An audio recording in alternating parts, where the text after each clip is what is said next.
বিসমিল্লাহির রহমানির রহিম। আসসালামু আলাইকুম। আমি সেলিম মাহমুদ সজীব বিবিএ টিচিং হোম কর্তৃক পরিচালিত বিবি অ্যাকাউন্টিং সলিউশন চ্যানেলের পক্ষ থেকে সকলকে জানাচ্ছি আন্তরিক শুভেচ্ছা এবং অভিনন্দন। আমাদের আজকের টিউটোরিয়ালের বিষয় বিবিএ অনার্স প্রথম বর্ষ হিসাব বিজ্ঞান বিভাগ এবং BBS পাস কোর্স অর্থাৎ ডিগ্রি প্রথম বর্ষ হিসাব বিজ্ঞান বিভাগের পাঠ্য বিষয় প্রিন্সিপালস অফ অ্যাকাউন্টিং বইয়ের অধ্যায়সমূহের পরিচিতি।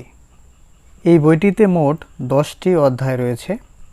এই 10টি অধ্যায়ের মধ্যে কোন কোন অধ্যায়টা আমাদের জন্য বেশি ইম্পর্ট্যান্ট এবং কোনগুলো পার্ট সি এবং কোনগুলো পার্ট বির জন্য আমরা বেশি বেশি পড়ব এবং অধ্যায় সম্পর্কে একটি ধারণা নেব আজকের ক্লাস থেকে।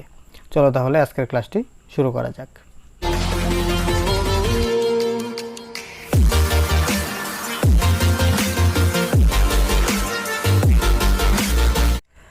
প্রথম যে অধ্যায়টি আমাদের রয়েছে হিসাব বিজ্ঞান এবং ব্যবসায়ের ভাষা, accounting the language of business. এই অধ্যায়টি পড়লে আমরা ব্যবসায়ের ভাষা তথা হিসাব বিজ্ঞান সম্পর্কে বিস্তারিত জ্ঞান লাভ করতে পারব। এই অধ্যায়টি সাধারণত পার্ট এর জন্য আমাদের বেশি ইম্পর্ট্যান্ট, অর্থাৎ পার্ট এতে যে ব্রিফ কোশ্চেনগুলো থাকে ওগুলো আমরা এই অধ্যায় থেকে অনেকটি কমন পেয়ে যাব। এই অধ্যায়টিতে আমাদের কোনো ম্যাথ অঙ্ক নেই। চ্যাপ্টার 2 আর্থিক হিসাব বিজ্ঞানের ধারণাগত কাঠামো, এই চ্যাপ্টারটিতেও কোনো অঙ্ক নেই আমাদের, তাই এই অধ্যায়টি আমাদের পার্ট এর জন্য পড়তে হবে। সর্বমোট অধ্যায় রয়েছে আমাদের 10টি। এই 10টির মধ্যে প্রথম দুটি যে অধ্যায় রয়েছে এই অধ্যায়েতে আমাদের কোনো ম্যাথ অঙ্ক নেই, তাই প্রথম দুটি অধ্যায় আমরা পার্ট এর জন্য বেশি বেশি পড়ব।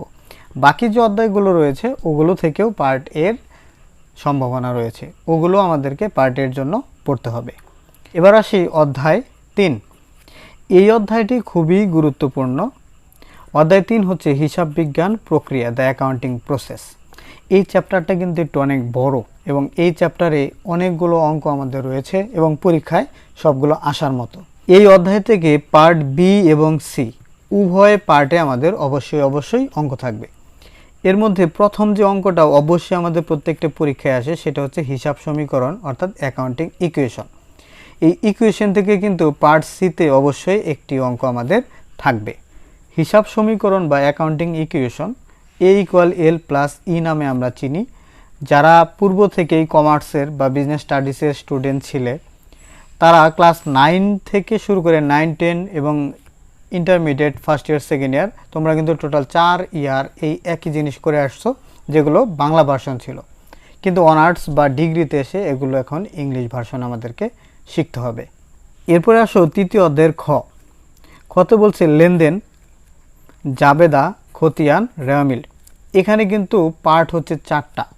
প্রথমত হচ্ছে লেনদেন, অর্থাৎ প্রতিটি অঙ্কেই ঘটনা থেকে আগে লেনদেনকে চিহ্নিত করে নিতে হবে।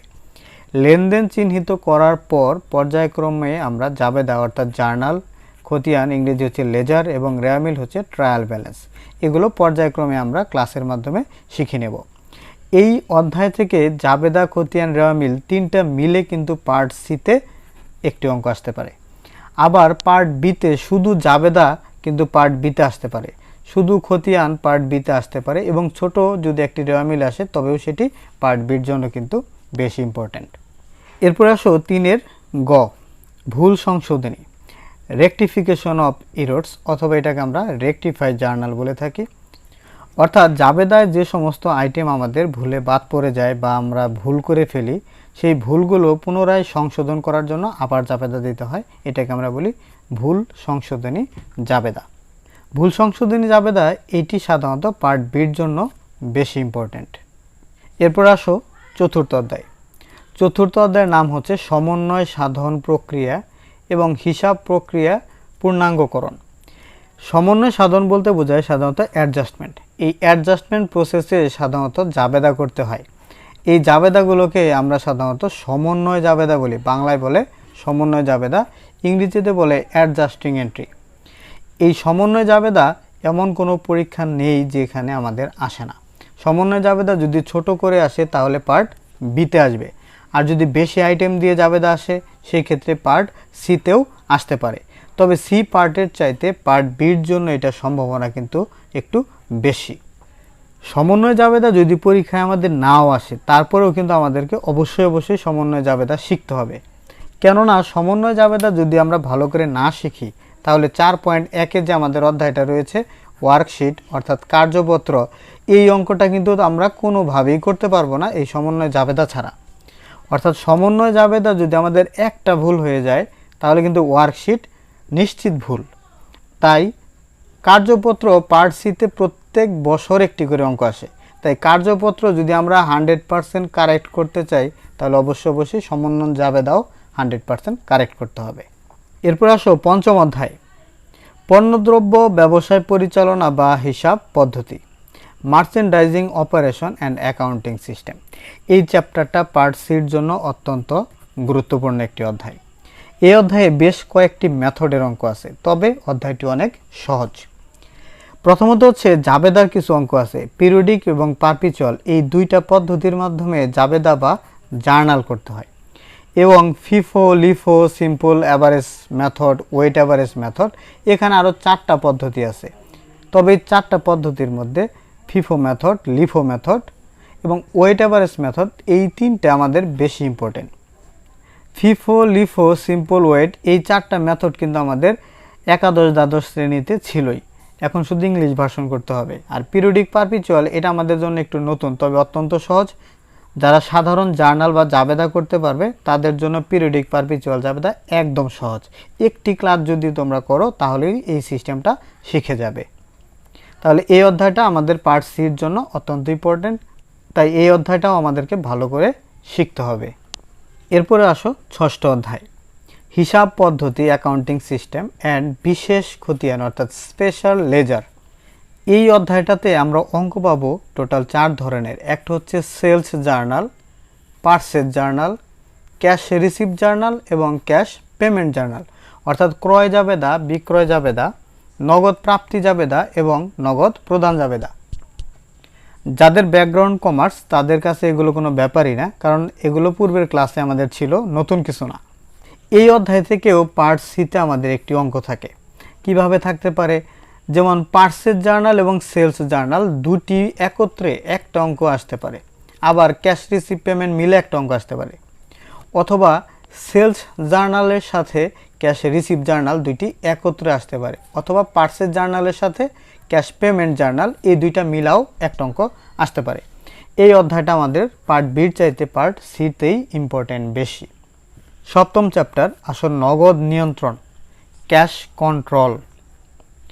ক্যাশ কন্ট্রোল এই চ্যাপ্টারে যে অঙ্কটা রয়েছে এটা হচ্ছে ব্যাংক রিকনসিলিয়েশন স্টেটমেন্ট, বাংলা যেটাকে বলে ব্যাংক সমন্বয় বিবরণী।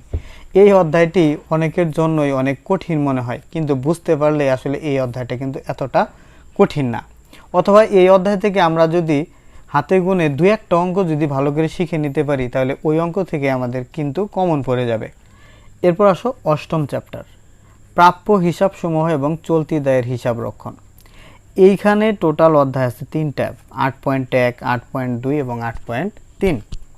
এই 3টি অধ্যায়ের মধ্যে প্রাপ্য হিসাবের যে হিসাব রক্ষণ অর্থাৎ অ্যাকাউন্ট রিসিভেবল, এই অধ্যায়টা হচ্ছে সাধারণত ব্যাড ডেপস অর্থাৎ অনাদায়ী পাওনা সংক্রান্ত। এই অনাদায়ী পাওনা সম্পর্কিত অধ্যায় থেকে সাধারণত পার্ট বিতে বেশি অঙ্ক আসে। এছাড়া যে বাকি দুটি চ্যাপ্টার রয়েছে 8.2 এবং 8.3, এই দুটি অধ্যায় আসলে ফার্স্ট ইয়ারে প্রিন্সিপালস অফ অ্যাকাউন্টিংয়ের জন্য এতটা ইম্পর্টেন্ট না।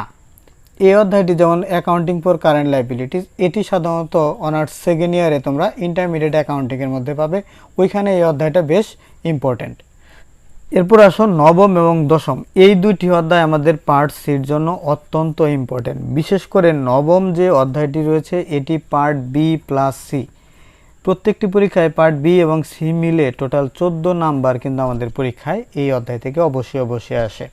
অর্থাৎ পার্ট সিতে ফিনান্সিয়াল স্টেটমেন্ট একটা আর্থিক বিবরণী তো অবশ্যই আসে, আর পার্ট বিতে সাধারণত মিসিং বা ছোট কোনো অঙ্ক দিয়ে আমাদের দুটি মিলে টোটাল 14 নাম্বারের একটি অঙ্ক কিন্তু থাকে।